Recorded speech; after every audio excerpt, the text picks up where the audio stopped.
Mayong good morning, Philippines! Province of Bukidnon, it's me, Atams Avenue Vlog, ang katos, batang Tagadanon. For today's video, guys, and purpose, what's a learn for basketball tutorial? Hello, good morning. Hello. Dito sa ta about basketball rules tutorial. No? Atong iskutan karon ang titulo nga itawag ni siya ang throw-in foul. No? Throw-in foul, Article 34 o Article 37. Ganun, isagol mo rin doon ang titulo. Hindi ka na ni, isagol na siya sa ang Article 34 o ni siya ang personal foul. Dayon, ang Article 37 o isang artikulo sa nga unsportsmanlike foul. Karon gitawag mo siya og throw-in foul nga situation. Unsa man ang throw-in foul? Unsa may dito sa ani, unsa may nahimo kasama ani, unsa may kanahimo pagkuhan ani. No? So wala pa na usab kaning siya nga mga artikulo. So man siya under last 2 minutes or quarter or overtime. Kung mag-throw-in ang players, dayon na inahitabo nga violation to so, halimbawa foul, o habang nag-throw-in ang player, ay foul na nahitabo sa sulod, o na siya gitawag sa una, na UF or unsportsmanlike foul. No? O na ang unang rules. Diba? Dayon,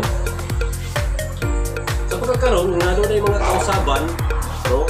Sa kausaban na, yung throw na siya, unahin mo na siyang personal foul na lang. Unahin mo na siyang personal foul, no? Okay, parehong yan po nga situation, no? O adunay player nga nagawas, nag-throw in, unya na ay nahitabong foul, sa kausaban na aning mga artikulo, mga po nga situation, nag-throw in ang player sa gawas, dayon ay nahitabong foul sa sunod or sa court, usap ni siya ni FIBA. Ads ko kaniad to, gihim mo na lang niya personal foul, ang sentensya, tungod kay dili man po kayo siya bugat, no? Hindi kayo siya bugat, hindi kayo siya himong kasugyod nga ay unspoke, hindi mo ang players. Hindi mo na lang siyang personal foul. Ang nahimong depensa, ano na nahitabong personal foul na lang under last 2 minutes or overtime.